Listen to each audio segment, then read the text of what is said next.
I've never cried reading a book before, but this one really made me realize that I'm worthy. Hi guys, welcome to my channel. This is the Winter Arc series, and today I'm going to be showing you guys the books that have changed my life. They're all books that you can use to reinvent yourself, and I really do believe that most of these books have really changed my life in some way or another. There's so many different books that I've read. Some of them I haven't read, but I do believe that these books will change the way you think about productivity, about habits, about changing your life. So let's get going. So these are the books that I'm going to show you guys. These are all of them, but I'm not going to go through them and talk about what they're about. So yeah, you can look it up for yourself, and I think you would really enjoy these books. These are all pretty much self-help books, probably except for this one because this is like a devotional. But otherwise, these are all self-help, and I hope you guys enjoyed this video. So I'm going to go through a lot of books, and I'm not really going to be talking much about them, but I will read the first sentence of every book. So this first book is How to Winter by Kari Leibowitz. For a long time, it would have seemed like a hilarious joke that I'd be telling anyone how to winter. The next book that I have is Feel Good Productivity by Ali Abdaal. Merry Christmas, Ali. The next book I have is Atomic Habits by James Clear. On the final day of my sophomore year of high school, I was hit in the face with a baseball bat. This is Worthy by Jamie Kern Lima. Do you remember the first time, perhaps as a little kid, sitting in a classroom that you knew the answer but decided not to raise your hand? This is The Creative Act by Rick Rubin.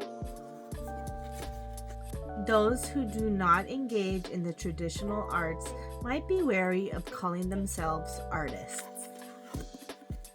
This book is Manifest: 7 Steps to Living Your Best Life by Roxy Nafusi. Manifesting is the ability to create the exact life that you want. This is The Wealth Money Can't Buy by Robin Sharma. I'm writing you this note from the farmhouse I live in. This is The Daily Stoic by Ryan Holiday. The chief task in life is simply this: to identify and separate matters so that I can say clearly to myself which are externals, not under my control, and which have to do with the choices I actually control. This book is Set Boundaries, Find Peace, A Guide to Reclaiming Yourself by Nidra Glover Tawwab. Boundaries will set you free. This is 4,000 Weeks by Oliver Burkeman. The average human lifespan is absurdly, terrifyingly, insultingly short. This book is The Courage to Be Disliked, the Japanese phenomenon that shows you how to change your life and achieve real happiness by Ichiro Kishimi and Fumitake Koga. On the outskirts of a 1,000-year-old city lived a philosopher who taught that the world was simple and that happiness was within the reach of every man instantly. This is Languishing: How to Feel Alive Again in a World That Wears Us Down by Corey Keyes. As a quiet, curious teenager growing up in a one-stop sign town in North Wisconsin, I would tune my FM radio to listen to the King Biscuit Flower Hour on Sunday evenings.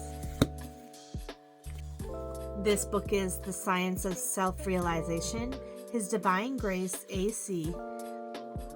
Bhaktivedanta Swami Prabhupada. Who is Srila Prabhupada? People often ask, and it is always a hard question to answer. This is Karma by Sadhguru. It Happened.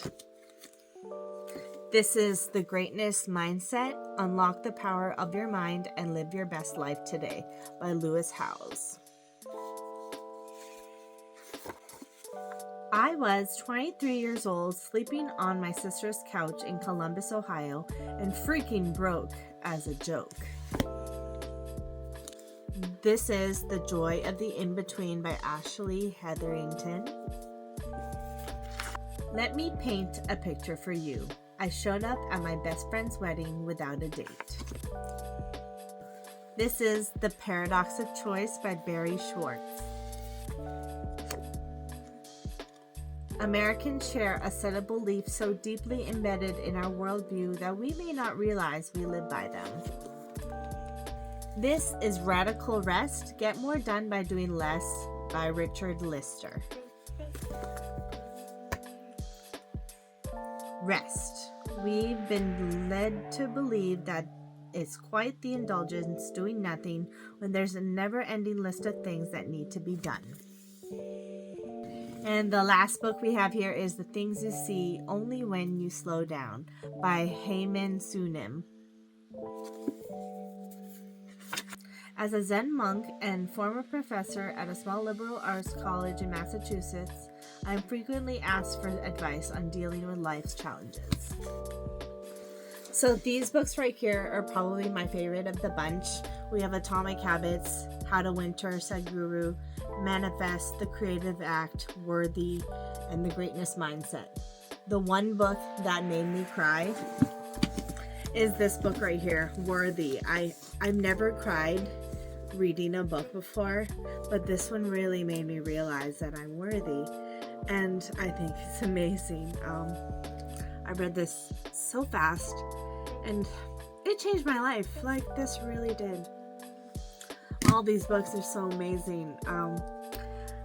They've all helped me and shaped me in so many ways. Reading is a way of life, and I love it so much. It really completes me, and it really helps me to learn and grow, and I love these books so much.